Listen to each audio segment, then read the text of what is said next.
O áudio que vocês vão ouvir agora é parte do podcast Xadrez Herbal. Caso vocês queiram ouvir mais sobre esse assunto e outros temas de política internacional, é só ir em xadrezherbal.com. Bem, então sem mais delongas, passemos para o primeiro bloco do Giro de Notícias.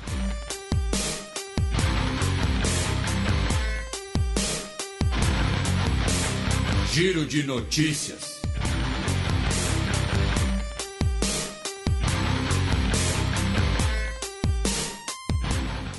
Notícia da segunda-feira passada, dia 19 de setembro. Guiné Equatorial abole pena de morte. A Guiné Equatorial se torna o mais recente país do mundo a abolir a pena de morte, né? Um decreto assinado pelo presidente Teodoro Obiang. Não que a Guiné Equatorial se torne agora, né, um dos países mais transparentes e democráticos do mundo, né? Até porque o presidente Teodoro Obiang ele está no poder aí basicamente desde a década de 1970, né? Não, desde a década de 1960, final da década de 1960, década de 1970, agora de cabeça eu não vou lembrar, né?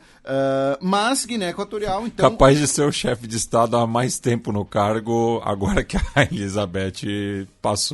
Pois é, eu fui colar aqui, para não ficar tão feio. Ele é o presidente de Guiné Equatorial desde 1970, né? Porém, o seu serviço militar remete à década de 1960, inclusive remete à Espanha franquista ainda, quando Guiné Equatorial ainda era uma posse colonial. A última execução realizada no país havia sido feita em 2014, desde então havia uma moratória nas penas capitais, porém agora o presidente assinou um novo Código Penal e que abole completamente a pena de morte. Tá? Então, pelo menos, né, uma coisa boa. E ali perto, num país também da CPLP, né, a Guiné Equatorial, que a gente estava até conversando aqui com o Matias antes do programa, né, ela tem uma minoria que fala português, o português não é e além disso a Guiné Equatorial se aproxima da CPLP por razões econômicas, mas ali perto, em São Tomé e Príncipe, aí sim um país lusófono, nós tivemos eleições ontem, dia 25 de setembro, para os 55 assentos na Assembleia Nacional. Eu vou deixar os nomes... Além das eleições legislativas, também tivemos regionais e autárquicas. E a gente ainda não tem os resultados finais, né? Mas eu vou deixar o nome dos dois concorrentes principais para o Matias, porque ele foi o delírio com esses nomes tão lusófonos. E acaba sendo um repeteco das eleições de 4 anos atrás, em 2018, já que, na ocasião, a Ação Democrática Independente do Patrício Trovoada acabou sendo derrotada pelo governo de coalizão do Jorge Bom Jesus, né? Apesar da ADI ter tido a maioria dos votos, perdeu a maioria absoluta, né? E agora temos os dois candidatos novamente disputando aí o posto de primeiro-ministro. Lembrando que o atual presidente são-tomense é o Evaristo de Carvalho, que apoia o Patrício Trovoada, né? E em relação às eleições regionais, tivemos aparentemente, né, a vitória da União para a Mudança e Progresso do Príncipe, que é a menor ilha, né, do arquipélago, o Felipe Nascimento, né, que já foi aclamado como vencedor, ainda sem os resultados oficiais. E essa também foi a primeira oportunidade, né, que a diáspora tomeense pôde votar, né, inclusive os 8.000 recenseados em Portugal para a escolha dos seus representantes desde o estrangeiro. Notícia da terça-feira passada, dia 20 de setembro. Ditadura militar de Mianmar deixa 11 crianças mortas após ataque à escola. Tivemos um ataque aéreo numa escola que deixou pelo menos 11 crianças mortas. Ainda o número total de vítimas ainda não está claro.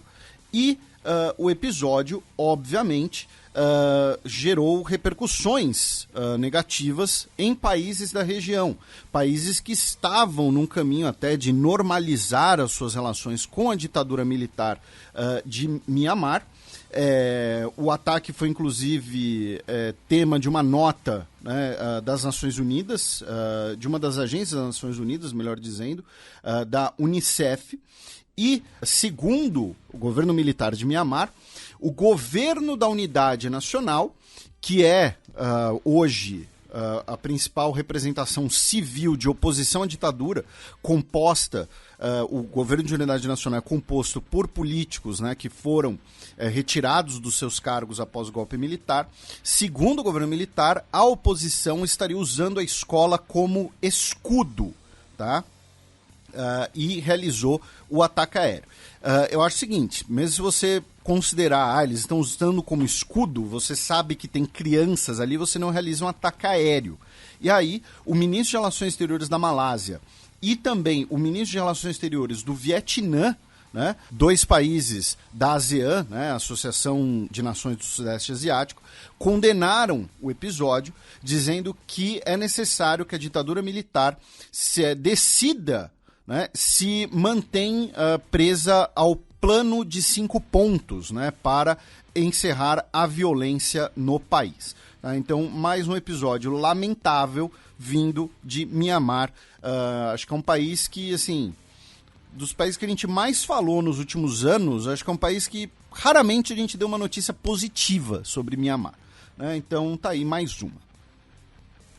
Também na última terça-feira, Uganda declara surto de ebola. Infelizmente, tivemos essa declaração de um surto de ebola. O primeiro caso foi de um homem de 24 anos de idade no distrito de Mubende, que fica na região central de Uganda. O governo ugandense notificou a OMS, dizendo que é a variante sudanesa, né, chamada variante sudanesa, né, do ebola. Até o momento, quando eu digo até o momento, até a notícia de ontem na Al Jazeera, tá? São 16 casos confirmados, 18 suspeitas de casos e 4 mortes confirmadas, tá, por conta do ebola. Segundo o governo, os times de resposta rápida do Ministério de Saúde já foram deslocados. A OMS e os Médicos Sem Fronteiras estão colaborando com os esforços para deter o surto, tá? E também foram colocadas restrições de viagens e em aglomerações na região que a gente citou, onde foi detectado o primeiro caso, na região de Mubende, que repito, fica no centro do país, é um distrito central do país. Ainda na África Oriental, forças do Tigray acusam Eritreia de lançar ofensiva. Lembrando, né, a guerra do Tigray ela ocorre na região norte da Etiópia.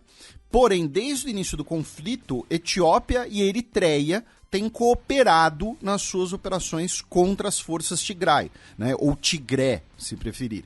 E agora, a Frente Popular de Libertação do Tigray disse que as forças da Eritreia, tá, realizaram uma ofensiva dentro do território etíope contra as forças Tigray. Qual o interesse eritreu, né, nesse sentido? A gente tem alguns programas sobre Etiópia aqui no Xadrez Herbal. Um deles que a gente fez foi justamente sobre a normalização de relações entre Etiópia e Eritreia. E a Eritreia teme que um eventual levante no norte da Etiópia tanto fortaleça a oposição dentro da Eritreia, quanto que o conflito entre nas fronteiras da Eritreia. Né, o conflito afete a população civil da Eritreia. Então, qual foi o raciocínio do governo eritreu ao receber o pedido de ajuda do governo federal etíope? Olha, é melhor a gente mandar tropas e lutar dentro da Etiópia do que esperar os caras resolverem sozinhos isso e correr o risco do conflito vir para dentro do nosso país. Então, é mais ou menos essa a intenção da intervenção eritreia, que, repito, hoje é aliada da Etiópia. E também no chifre da África, meu caro Matias, o governo dos Estados Unidos, no último domingo, no penúltimo domingo, melhor dizendo, afirmou que matou 27 integrantes do grupo terrorista Al-Shabaab, na Somália, via ataques aéreos. tá? O Comando Africano dos Estados Unidos, o AFRICOM, disse que realizou um ataque aéreo contra uma base do Al-Shabaab a pedido do governo somali. Passemos agora para o segundo bloco do Giro de Notícias. Death and hatred to mankind, poisoning their brainwashed minds.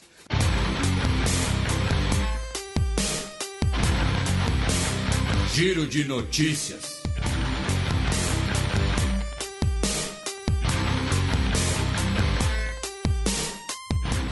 Notícia da quinta-feira passada, dia 22 de setembro. Senado da Argentina aprova ampliação da Suprema Corte. A Suprema Corte da Argentina é formada por 5 juízes. E o projeto de lei quer ampliar de 5 para 15. Tá?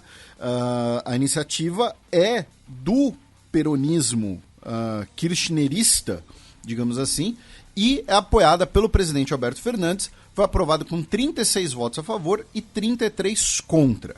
Agora vai seguir para a Câmara dos Deputados, onde o governo não tem maioria. O governo e parte das pessoas que defendem esse tipo de medida falam que a Suprema Corte Argentina, por ser muito reduzida, ela acaba sendo problemática porque o juiz individualmente ele acaba tendo muito poder, muita autoridade e especificamente nesse cenário, o Alberto Fernandes comenta que a atual Suprema Corte é muito conservadora, né, que os atuais juízes da Suprema Corte são muito conservadores, então você aumentar a Suprema Corte seria uma maneira de dar pluralidade e diminuir os poderes individuais dos juízes.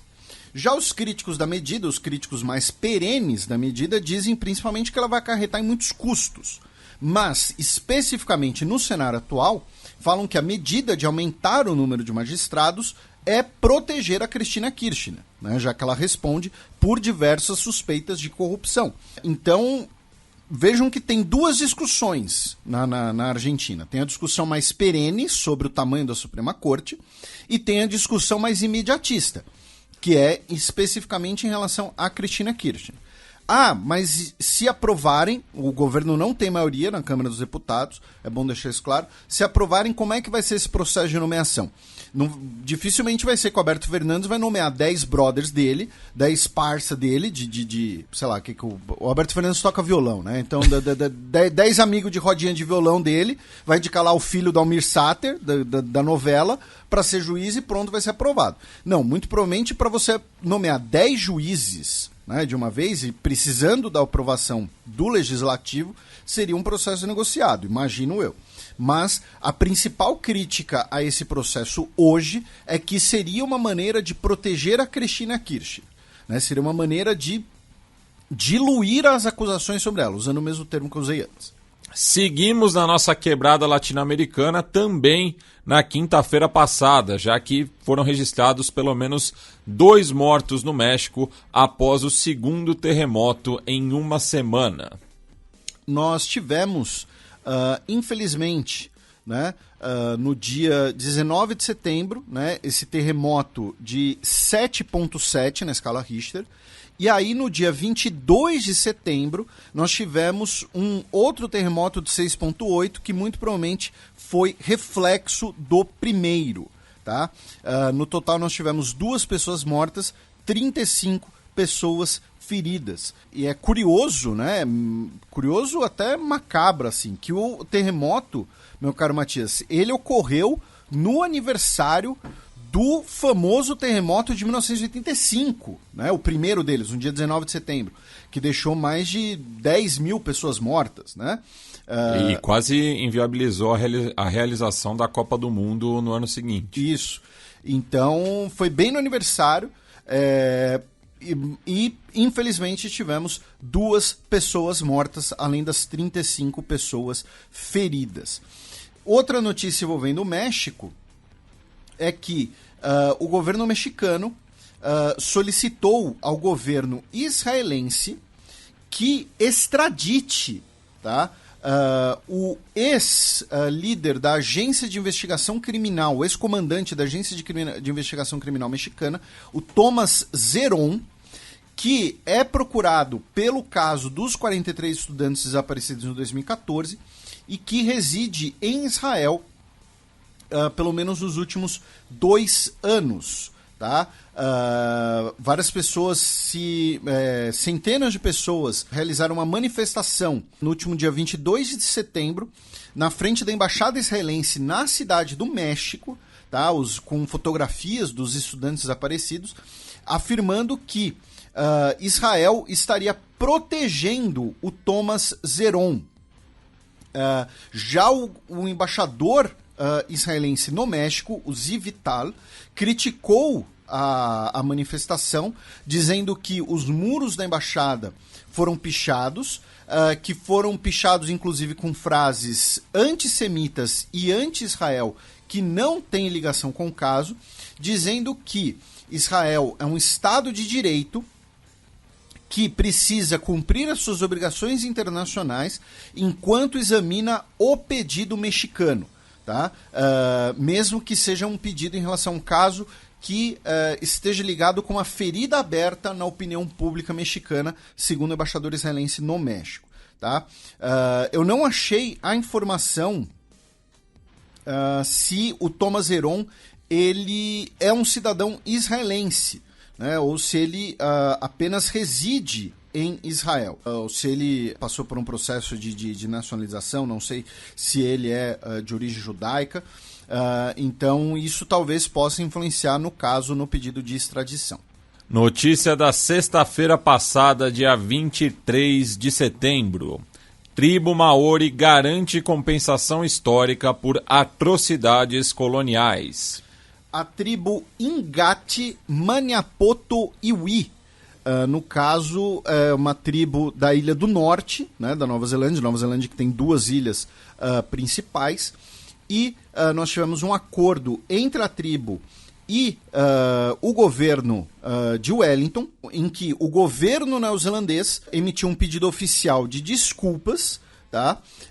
E os quase 46 mil integrantes do grupo vão receber 177 milhões de dólares neozelandeses em compensações e também a devolução de 36 objetos ou locais de importância cultural. Então, a disputa judicial já durava mais de 30 anos, né, entre esse grupo específico e o governo neozelandês, afirmando que o governo neozelandês e, por consequência, a coroa britânica, né, não cumpriram as suas obrigações de acordo com o Tratado de Waitangi.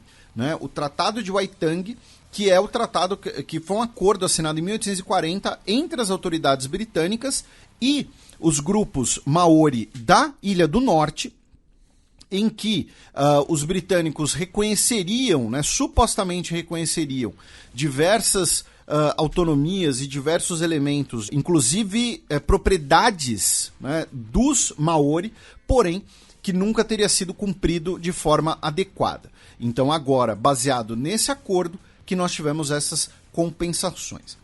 Ainda na Oceania, meu caro Matias, Tonga, infelizmente, está passando por mais um momento de tensão, já que o vulcão do Home Reef, né, o coral local, né, o coral doméstico, o coral do lar, né, ele que fica perto, né, da ilha Cal, né, e o Home Reef ele está em atividades vulcânicas nos últimos 10 dias. Né? Ele está tendo pequenas erupções, ele está soltando vapor, soltando lava e cinzas também, e isso gerou um alerta em Tonga. Lembrando que em janeiro, né, nós tivemos uma das mais poderosas erupções registradas em tempos recentes em Tonga, no Runga Tonga. Né? Também na Oceania, no último dia 24 de setembro, nós tivemos eleições parlamentares em Nauru, né, para escolher aí os 19 integrantes do parlamento. Ainda não temos os resultados finais e são cerca de 7 mil eleitores em Nauru, né, uma das menores eleições que ocorre no mundo. fica aí o registro de curiosidade. Fechando esse bloco, também na última sexta-feira, o que poderia ser o Breaking News da semana passada, uma organização regional africana sancionou Guiné e condenou Mali.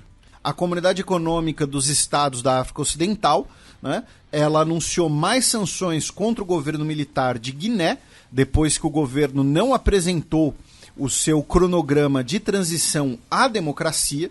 A Comunidade Econômica realizou uma cúpula extraordinária em Nova York, tá, às margens do encontro do debate geral da Assembleia Geral da ONU, e também anunciou mais uma sanção contra o Mali, por conta daquelas tropas marfinenses, daqueles soldados marfinenses que estão detidos no Mali.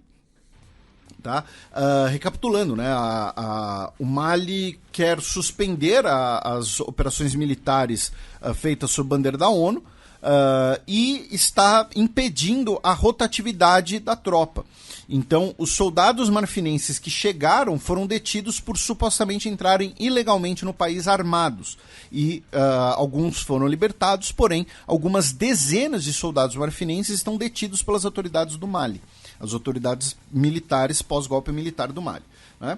Então, também tivemos aí mais uma sanção contra o Mali e a Costa do Marfim, que repetidamente pede pela libertação dos seus soldados, afirmando que o Mali está usando esses soldados como reféns numa chantagem durante as negociações contra as sanções.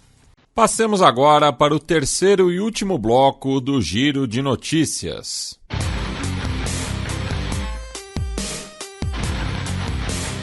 Giro de Notícias.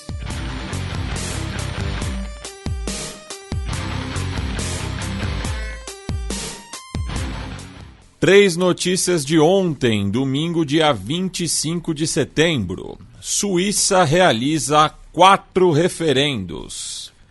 Tivemos aí mais uma sessão de referendos na Suíça. A iniciativa popular contra a agricultura intensiva, o que incluiria produtos importados, foi rejeitada por 62% dos votos contra. Tanto o decreto, os dois decretos que alteram aposentadoria, previdência na Suíça foram aprovados, tá? Um com 55%, outro com 50,5%, tá? O comparecimento eleitoral total foi de cerca de 52%. E, finalmente, o quarto projeto, que criaria uma isenção fiscal em títulos domésticos, né, foi rejeitada com 52% dos votos. Então, o placar de rejeições e aprovações foi 2-2, tá? No caso das quatro propostas, uma era uma iniciativa popular que foi rejeitada, as outras 3 eram leis que já estavam em vigor, já tinham sido aprovadas e que foram desafiadas e então precisavam, né, ser votadas. Também falando em eleições pela Europa, meu caro Matias, no último dia 18 de setembro, Liechtenstein realizou um referendo, né, sobre as suas regras sanitárias, né, em relação à Covid, e 52% da população rejeitou, tá, as leis sanitárias, contra 47%. O curioso é que o universo de eleitores de Liechtenstein é de menos de 21 mil pessoas. Né? Então, assim, todos os eleitores de Liechtenstein cabem na Vila Belmiro. E alguns moram na Suíça. Então, desses menos de 21 mil, 13.500 participaram, e desses 13.500, 7.100 votaram contra as regras sanitárias. Agora, no dia 2 de outubro, teremos eleições gerais na Bulgária, de novo, né, pela 4ª vez, acho, nos últimos anos. Né? Nos últimos anos, né, o plural é assim, o mínimo, né, porque no passado a gente teve 3 eleições na Bulgária. né? Então temos mais uma, por quê? Porque é aquela coisa, o parlamento fica fragmentado, não se consegue formar um parlamento, porque alguns atores não sentam do lado, né, do Boyko Borisov, o Batman dos Balcãs, falando, esse cara é corrupto, esse cara já governou um tempão, ele não tem nada que tá aí, mas entre os atores restantes eles acabam sendo divididos entre os mais pró-Ocidente, os mais pró-Rússia e no meio os liberais que, dependendo das reformas econômicas, sentam com os dois lados, né? Tivemos o caso do ex-músico, né, que quase, né, governou ali, o Trump búlgaro. Enfim, teremos agora novas eleições da Bulgária no dia 2. E, finalmente, para encerrar as eleições da Europa, a juíza irlandesa, a Siofra O'Leary, foi eleita presidenta da Corte Europeia de Direitos Humanos. E ela é ruiva. Ela é uma irlandesa chamada Siofra O'Leary e ruiva. Eu estou visualizando ela no St. Patrick. Isso é um completo estereótipo. Cuba realiza referendo sobre casamento entre pessoas do mesmo sexo. E já temos os resultados. Saíram agora à tarde. Isso, é o referendo sobre o novo Código da Família, né? Código de las Famílias, né, no plural, né, o plural nesse caso é importante. A gente explicou um pouco no último programa, né, o contexto, né, o background, e não apenas o casamento entre pessoas do mesmo sexo, mas também a adoção de crianças por casais do mesmo sexo. E como você mencionou, temos resultados. 74% do eleitorado compareceu e desses, 67,8% votaram a favor, 33,1% contra, 5,7% votos brancos e inválidos. Então, agora, o casamento entre pessoas do mesmo sexo e a adoção de crianças por pessoas do mesmo sexo foi aprovada em Cuba. Ainda sobre eleições, né? Mas aqui a gente vai precisar dar uma detalhada maior, já que a coalizão da direita à extrema-direita na Itália venceu as eleições parlamentares. Estavam em disputa os 400 assentos na Câmara Baixa e os 200 assentos na Câmara Alta. Lembrando que para a formação do governo na Itália conta só a Câmara Baixa, né? Porque a Itália, a gente já explicou aqui, a Itália é uma zona, né? A gente já, sei lá quantas eleições italianas o podcast Xadrez Herbal já teve que repercutir. Para melhorar, a gente teve aquela mudança de regras em 2017, né? Então, assim, as regras eleitorais italianas mudaram no período de existência do podcast, né? Então, a gente vai passar aqui basicamente pelos resultados, até porque o programa já está enorme, tá? Ainda não tem uma oficialização da formação de governo, o que acaba sendo a desculpa que a gente queria, que a gente precisava, para falar que a gente vai puxar o resto desse assunto no próximo programa. Tá? Mas, como todo mundo já sabe, o partido vencedor, confirmando as pesquisas... mas eu não acredito, as pesquisas são enviesadas para a esquerda. Não, as pesquisas davam vitória do Fratelli d'Italia e o Fratelli d'Italia ganhou. Né? O Fratelli d'Italia ficou com 119 assentos dos 400. Tá? Cresceu 87 assentos, cresceu 21% no voto popular. Tá? Nas últimas eleições, o Fratelli d'Italia teve uma representação de menos de 5%, agora ficou com 26% do voto. Tá? Então, foi um crescimento gigantesco e a Giorgia Meloni provavelmente vai ser a nova primeira-ministra da Itália, a primeira-ministra mulher da Itália e também a primeira-ministra que lidera uma legenda neofascista desde 1948. Tá? A gente... e assim, eu vou aqui até repercutir um pouco o que eu falei no Twitter. Por quê?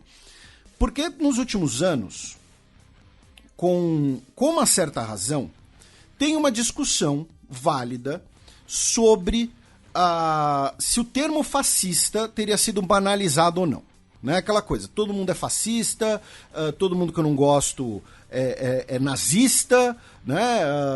Todo mundo que eu não gosto é Hitler ou é Stalin, né? Então, assim, é aquele cara que, sei lá, chama o Lula de comunista, né? Ou então, enfim. Então, assim, a gente tem uma banalização dos termos, uma apropriação propagandística dos termos.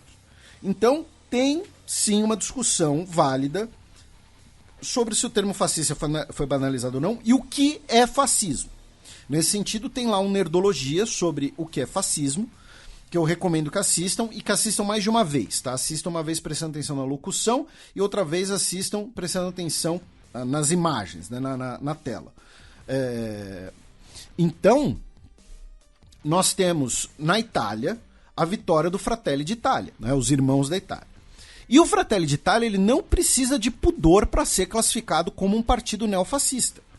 Primeiro, porque o próprio partido abertamente reivindica a simbologia fascista italiana. Inclusive, a gente citou já diversas vezes a neta do Mussolini, que é filiada ao Fratelli d'Italia. Não só ela, vários Mussolinis... É que ela é a mais famosa. Mas a simbologia, por exemplo, da chama tricolor, a simbologia as camisetas negras, isso, então, assim, a saudação romana. Saudação romana. Né? É o pacote todo. A ideia de um passado mítico italiano, de que o outro é o problema. Então, assim, você tem uma convergência ideológica, né? Então, essa do passado mítico italiano, de que o problema é o outro, né? E esse outro, ele pode ser o imigrante, ele pode ser a pessoa de esquerda, ele pode ser a pessoa não católica, o homossexual, pode ser o judeu, enfim. E você tem uma sucessão legal, uma continuidade do Fratelli d'Italia ao movimento social, que era o partido criado pelos fascistas pós-Constituição de 48, quando o partido fascista foi oficialmente banido. Então, os fascistas, né, que não podiam mais ter o seu partido com esse nome, criaram um novo partido, e aí, desse partido que surge o Fratelli d'Italia em 2012. O Fratelli d'Italia, que inclusive já se envolveu em diversos conflitos, diversos confrontos com lideranças sindicais, por exemplo, né? Então, assim, o Fratelli d'Italia é um partido neofascista. Ele, repito, porque não apenas uma convergência ideológica, que aí a gente pode debater, o quanto bate na lista do fascismo, mas porque eles abertamente buscam a simbologia fascista, buscam valorizar, inclusive, o legado, né, do Mussolini, a imagem de que o Mussolini... Por exemplo, quem falou que o Mussolini, né, ele fez o que era necessário porque ele fazia tudo pensando na Itália em primeiro lugar. Sabe quem falou isso? A Giorgia Meloni, sabe? Então, novamente, tem uma discussão sobre o termo fascismo? Tem. Mas você colocar o Fratelli d'Italia como partido neofascista não requer pudor, não requer exagero. Como qualquer partido político, ainda mais um partido político que agora vai ganhar uma proeminência gigantesca, você tem diversas correntes dentro do partido. Então, devem ter correntes dentro do partido do Fratelli d'Italia que não são tão extremistas, que são mais, né, talvez se aproximem ali de um nacionalismo conservador, alguma coisa assim. Mas o fato é, a Giorgia Meloni lidera uma legenda neofascista. Pode ter um ou outro que não é neofascista dentro do partido. Inclusive, no ano passado, como parte de tornar a legenda mais palatável para as eleições, eles expulsaram alguns setores, alguns elementos mais extremistas do partido. De fato. Mas, ainda assim, no contexto geral, por toda a simbologia utilizada pelo partido, inclusive, não é necessário pudor em dizer que o Fratelli d'Italia é um partido neofascista. Tá? Em segundo lugar, ficou o Partido Democrático, do centro-esquerda, né, o Partido Social Democrata Italiano, com 69 assentos, perdeu 43, tá? Embora a queda na porcentagem dos votos não tenha sido tão grande assim, mas tem ali a questão dos distritos e tal. Em terceiro lugar, né, ficou o segundo maior derrotado das eleições, o Liga Nord, no Matteo Salvini, ficaram com 66 assentos, perderam 59, perderam quase 9% do voto popular. Em quarto lugar, ficou o maior derrotado das eleições, o Movimento 5 Estrelas, que era, né, movimento antissistema, movimento contra tudo isso que está aí, não conseguiu viabilizar governo, virou parte disso tudo que está aí e ficou com 52 assentos na Câmara dos Deputados. Ainda é bastante, é o quarto maior partido, só que perdeu 175, tá? O Movimento 5 Estrelas perdeu 175 cadeiras. E perdeu 17% do voto popular. Perdeu metade dos eleitores que eles tiveram. Tá? Em quinto lugar ficou o Forza Itália, do Silvio Berlusconi, com 45 assentos. E em sexto lugar ficou a coalizão liberal do Italia Viva e do Azione, com 21 assentos. Tá? E, finalmente, depois, o Partido Verde, com 11 assentos. Cabe lembrar que é o menor comparecimento em 100 anos nas eleições italianas, né? Para ter um comparecimento pior, a gente tem que voltar para 1919, quando apenas 56% dos eleitores foram votar. A gente teve um comparecimento de 63,9% nessas eleições, sendo que no século XXI, em nenhuma eleição teve um comparecimento menor do que 70% dos eleitores, e duas regiões historicamente de esquerda perderam para a direita, no caso a Emília-Romagna e a Toscana, dado esse que foi lembrado pela amiga Mari Vantini, que mora em Milão. Ainda temos os assentos regionais, né, do Tirol, completando o parlamento. Tá? E temos também a derrota, né, de Emerson Fittipaldi e Andrea Matarazzo, que concorriam a uma cadeira pelo Senado pela América Meridional, mas perderam para o Mário Alejandro Borghese, da Argentina, que teve 58.233 votos, contra 31.386 do Fittipaldi e 27.202 do Matarazzo. E o ex-senador ítalo-brasileiro Fábio Porta ganhou para a disputa na Câmara, ele que concorreu pelo Partido Democrático e teve 22.436 votos. Lembrando que o Fittipaldi concorria pelo Força Itália do Silvio Berlusconi. E também, fechando a Câmara dos Deputados, estava até esquecendo, tem os moderados, né, que é um partido de centro-direita, que faz parte da coalizão com Fratelli d'Italia. Né? Então, assim, teoricamente, pelas coalizões anunciadas, o governo italiano será Fratelli d'Italia, Liga Nord, Força Itália e os moderados. Mas ainda não tem um anúncio de como será esse governo, de qual será esse governo, né, quem terá que cargos no gabinete, ainda não tem uma oficialização. Tá? Então, ver aí como é que vai ser o anúncio do governo final. E você mencionou o Berlusconi foi eleito para o Senado. Abaixa o volume, porque lá vem Breaking News! E abrindo essa semana, né, geralmente o Breaking News fecha, mas esse programa é excepcional. Tivemos hoje a concessão de cidadania russa a Edward Snowden por Vladimir Putin. Pois é, o nosso querido Tanguy já até brincou que vai dar tempo do Snowden ir para o front, né? Teoricamente, o Snowden não pode ser convocado, né? Porque ele não serviu às Forças Armadas Russas. Né?